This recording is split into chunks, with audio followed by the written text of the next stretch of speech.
Hi, Mr. Andrew here, and today we're going to be writing in decimal notation. So taking the English language and transferring it into decimals. So here we have to understand what place values are now on the right side of the decimal, and that is going to be, well, at the decimal spot we have the ones to the left of it, of course. So we have the ones, but on the other side it's like we mirror it. So as we would think getting bigger, ones, tens, hundreds, now we do the same thing except we add a th to the end. So tenths, the th, which is a little hard to say and get across in video, but it's tenths with a th, and then hundredths, and it keeps on going like that, just like you'd imagine getting bigger, but now you just add a th and it's mirrored across. So as you go down, as you go further to the right, you just go tenths, hundredths, thousandths, okay?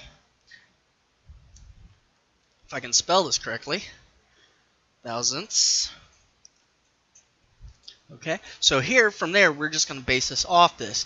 So decimal notation, they'll actually give us the last place value. So here 5 hundredths. That means the 5 goes in the hundredths position.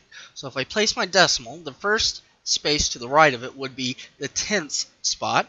The next spot would be the hundredths. So I actually put the 5 in the hundredths location and then fill in the missing tenths location with a 0, just as a placeholder.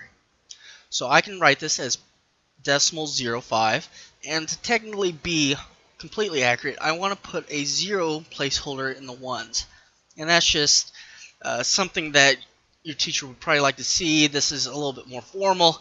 I mean, in layman's terms, plenty of people will go 0.05, and sometimes that's okay, but for online homework, don't take the risk. Go ahead and place that 0 in the ones position.